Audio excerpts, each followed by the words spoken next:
Hey, what's going on? So I recently paid $6,000 for some business coaching, and I just wanted to share two really big life lessons that I learned, and hope I pass that along to you as well. So the first thing is that I realized that the problem was me, and what I mean by that is I had a subconscious or maybe even conscious fear of failure, and so what I was doing was kept going through this information gathering phase. Oh, I need to scale my business. I need more information. I need more information. I need to, there's some secret method, some secret hack that I just don't know that's going to accelerate and scale my business. And so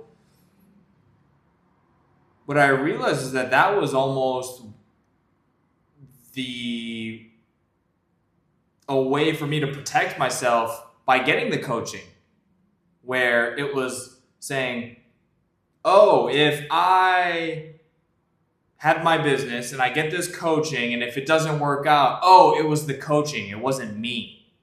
And that was a really big life lesson that I learned is just knowing that the work works, and just have to put in the work and just take accountability for your own actions and your own failures, and not being afraid to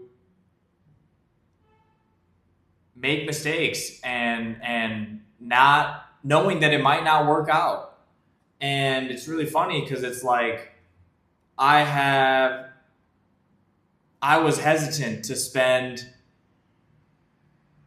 a couple $100s a month on a particular tool, or being able to spend a few $1,000s on ads to scale and learn and make mistakes.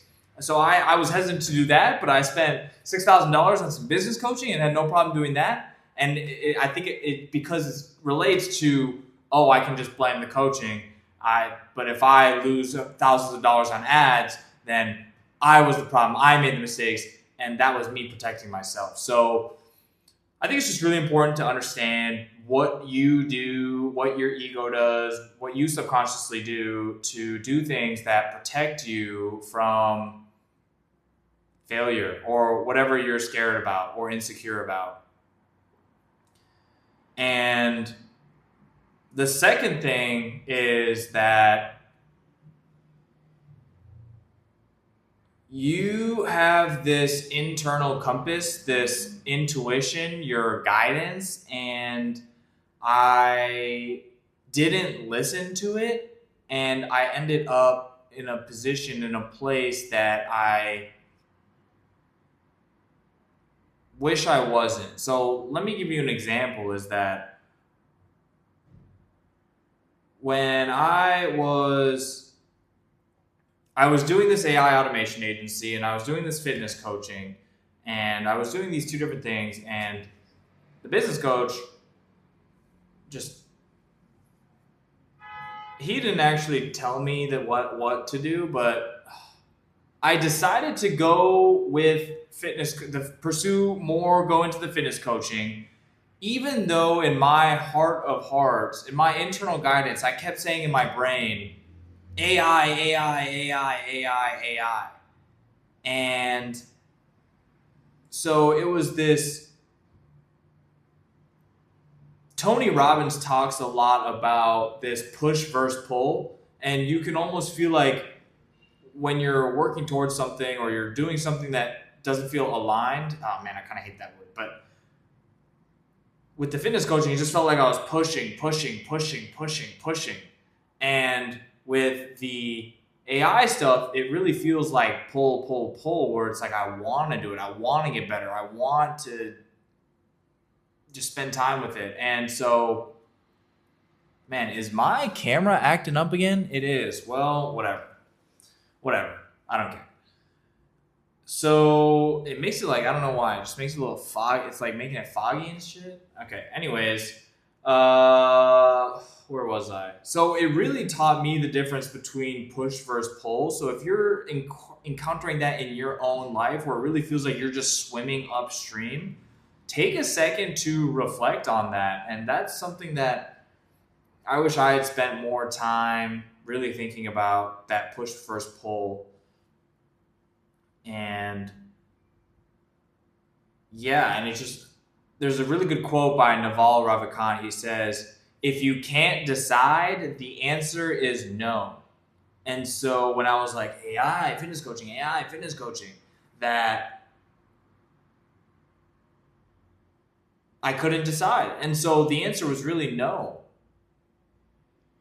And that is a quote that I absolutely love, and I didn't listen to it in that moment, even though I was really thinking about it. And he's just so right, because I think what it means is that if you can't decide, that means you're really not all in on it. And if you're not all in on it, you are going to get absolutely crushed by someone who is. So because there's someone who out there who is going to be just, if they love it, they're going to be grinding 10 hours a day, 12 hours a day on it, while you're struggling and swimming upstream trying to get in 4, 5, 6, 7, 8 hours a day. Maybe you are doing 10, but it's just an absolute struggle. In the short term, you might not see any differences, but over 10, 20 years with the effects of compound effects, compound interest, it's going to add up over the long term. So full circle, listen to your internal intuition, and you already know what you need to do, what you want to be working on. And so it's about removing the external things that are causing you to not pursue that thing that you're wanting to do. Anyways, those are the two big lessons that I learned that I wanted to share with you today. And now, I'm going back to the AI stuff, and it's funny because I'm going full circle. And so it's interesting just thinking about the journey. And so there's a ton more that there are a ton of other stuff that I did learn, whether it be sales and marketing related stuff, but I think those two life lessons were the biggest things. So cheers, and hope you guys your day. Thanks.